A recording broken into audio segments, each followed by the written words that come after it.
Is the podcast a little bit too long for you? Maybe you don't have the time. Maybe you don't have the patience. Love Neanderthal podcast, but can't listen to it in front of your kids because, well, I've got a potty mouth. Good news, everybody.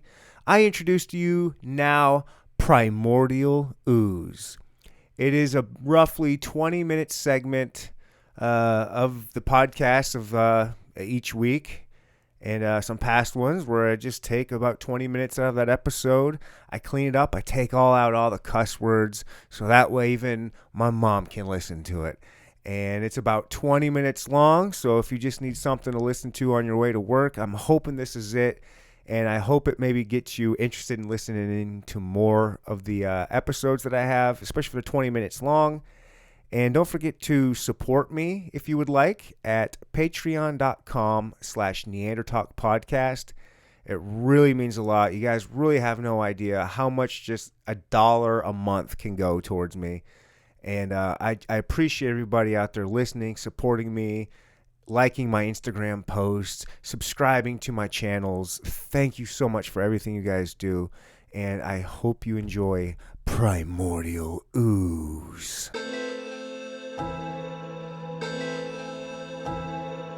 Primordial ooze, also sometimes referred as prebiotic broth, is the hypothetical set of conditions present on Earth around 4 to 3.7 billion years ago. It is a fundamental aspect to the heterotrophic theory of the origin of life. How many people are researching if they're just dropping their kid off at quote unquote karate school or whatever the kind of school it is, like how many of these parents are really investigating who these teachers are? Well, I mean, that's you why I do should, a what I good do. teacher, you should. I mean, I that's why I do what I do. It's one of those things where the martial arts industry is a very strange place.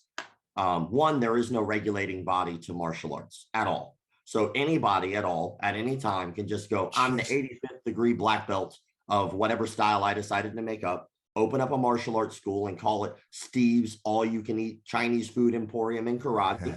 You come for the karate, but you stay for the egg rolls, and then after that, decide that they're just going to open up a school. And people, as long as they're charismatic enough and good at business, they can just operate.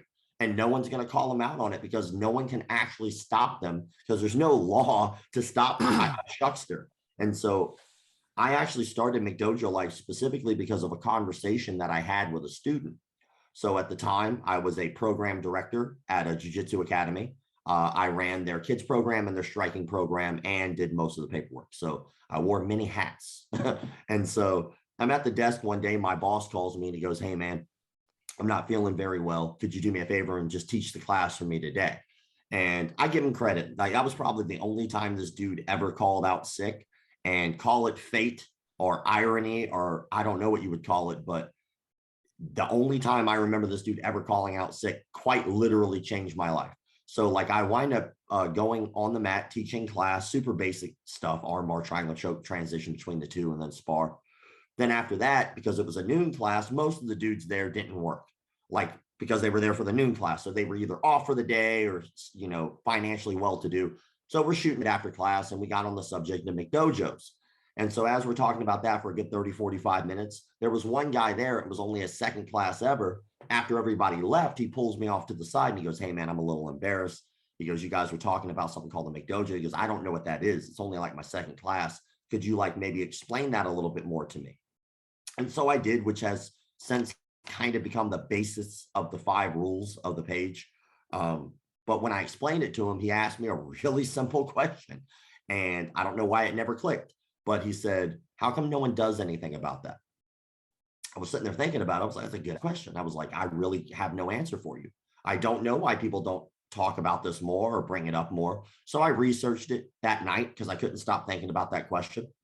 And then it came to me that there was only one website at the time that even remotely was trying to talk about it. It was called bullshido.com. Oh, cool. And Bullshido was a forum. But all it really was doing was it was just people, like there was no real resolve. There was no real solution. It was just like, this guy sucks. And I noticed there was a lot of waving in there. Like people were just making fun of things that probably shouldn't have been made fun of. And then I realized well, in order for you to fix the problem, you have to define the problem. If you can't define the problem, you can't fix it. And so that night I sat down, I started like writing up. I was like, well, what is really a McDojo? Because if you ask a whole bunch of different people, they're going to give you different answers. Some people are going to say it's a belt factory, like they just give away belts. Well, that's weird because there is no standard for that. So like, for instance, if you go to Taekwondo, people in Brazilian Jiu-Jitsu will make fun of guys in Taekwondo because it only takes them 2 to 3 years to get a black belt in some organizations. But meanwhile, BJ Penn got his black belt in 3 years, but they don't make fun of that guy. You know, it's like, well, he earned it. No, the fact is that he did your style. And so you respect it. You just don't respect the other style, but that doesn't make them fraudulent. It just makes them different. So that about how long it takes you to get a belt can't be the answer. Then some people will go, well, they charge too much. Well, that's subjective. Just because you can't afford it doesn't mean other people can't. You wouldn't call a Lamborghini, you know, like a McDojo car because it's expensive. It just means you can't afford it.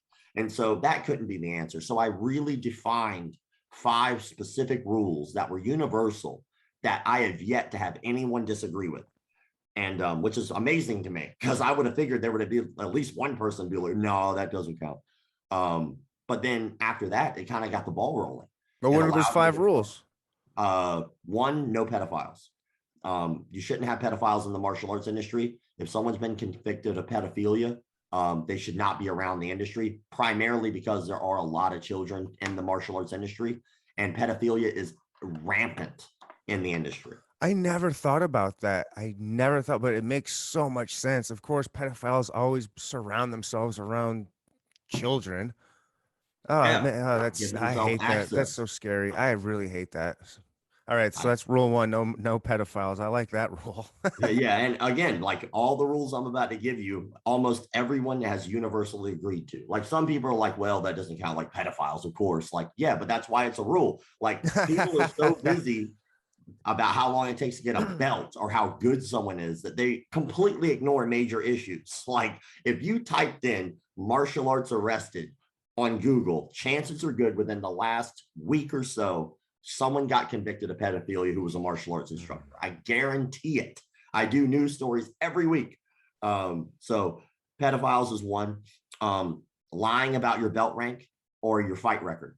So in martial arts, when you first go to a facility, sorry, I'm writing them down so I keep track. But when you go to a martial arts facility, the first conversation you have with an instructor is about them. Like you want to learn about what you're about to learn. And so they typically give you their expertise and what they are qualified to teach you. So if they're willing to lie to you in the first minute of meeting you, they're going to lie about it, load more. Right. And so lying about your belt rank and your fight record is very important. It's the equivalent in the martial arts industry of stolen valor. If you fought, oh, wow. Okay. If you didn't, you didn't. And it's okay if you didn't. If you never fought a day in your life, that's okay. No one gives John Donahue a hard time. And if for anybody who doesn't know, John Donahue is the person who is training Gordon Ryan. He taught at Renzo Gracie's facility. He's an absolute legendary instructor. He himself is now the world champion, but that doesn't matter because he's honest and he makes champions. And so that's okay, you know, as long as you're honest. Rule number 3 is unsafe training practices and cult-like behavior.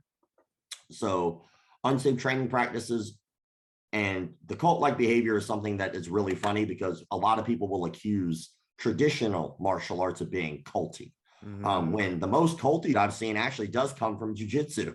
And I'm a purple belt in Brazilian jiu-jitsu myself. I absolutely love jiu-jitsu, but the culty stuff comes out of there. There's a term in Brazilian jiu-jitsu called a crianche.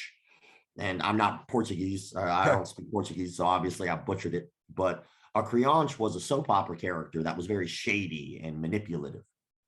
And in Brazilian jiu-jitsu, a crianche is a term for someone who's a traitor, for someone who goes to another martial arts facility other than yours and trains with them.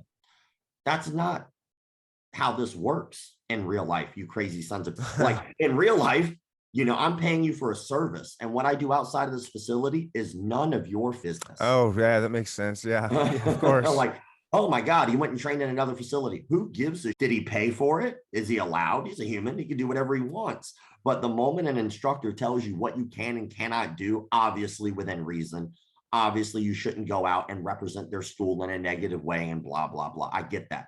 But They can't tell you where you can and can't train. That would never work in any other place. You would never go to Walmart and be like, "Hey man, I'm really sorry. I went to Publix the other day. Is that cool?" And some Yeah. cashier's like, "Get the Get out of here. out of Never come here. back." Get out of here. You traitor. What a Trader. clown. Yeah.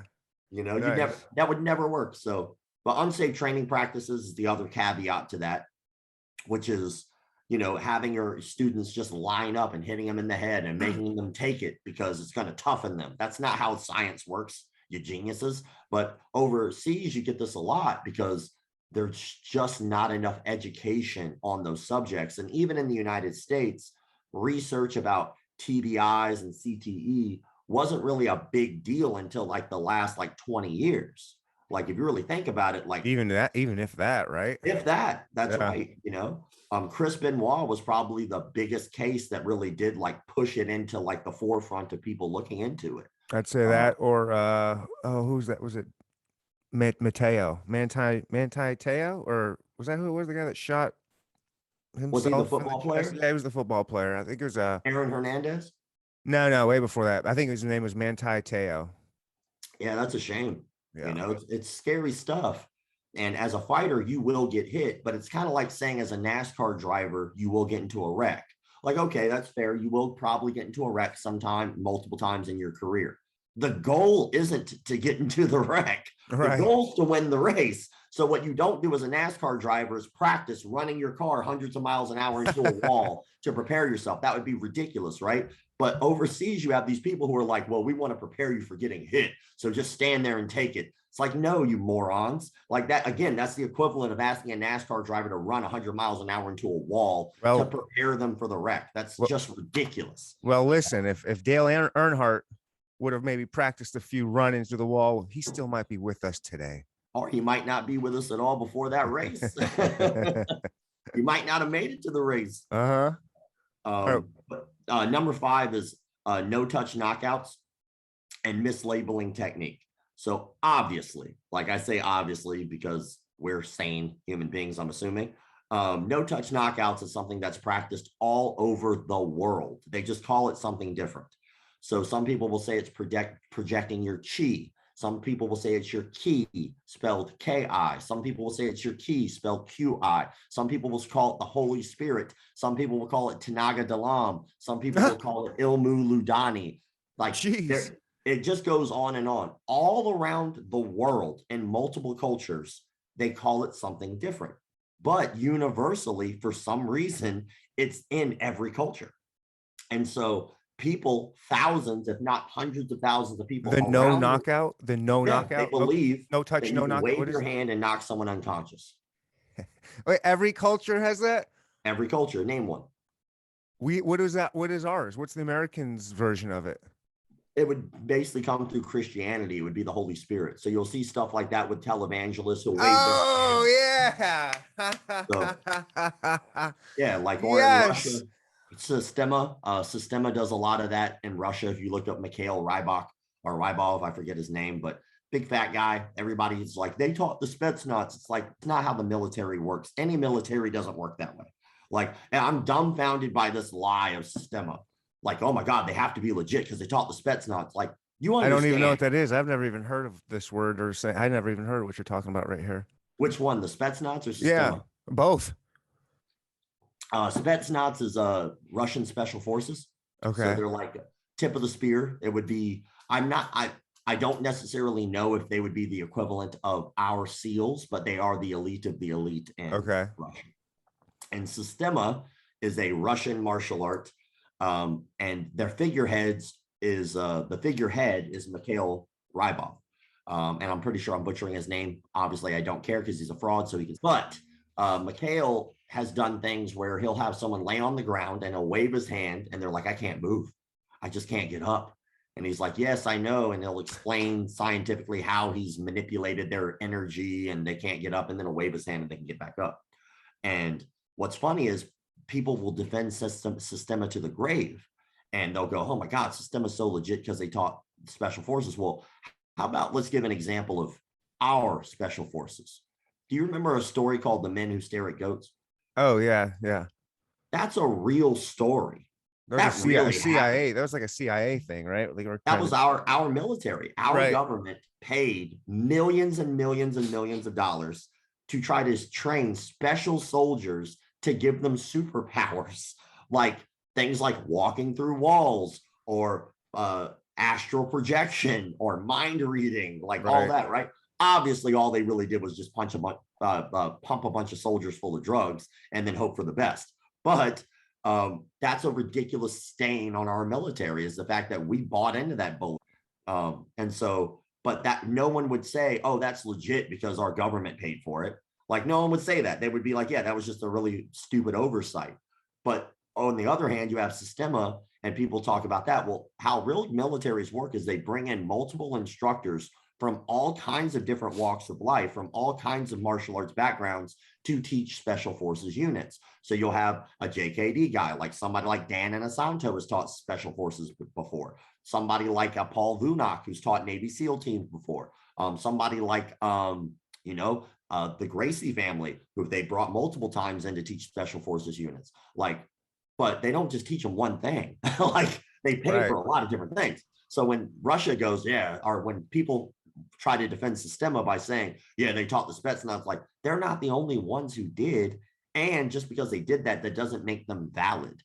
Like, they got hired for a job. Yeah, Okay. like I said, I've never heard of that one.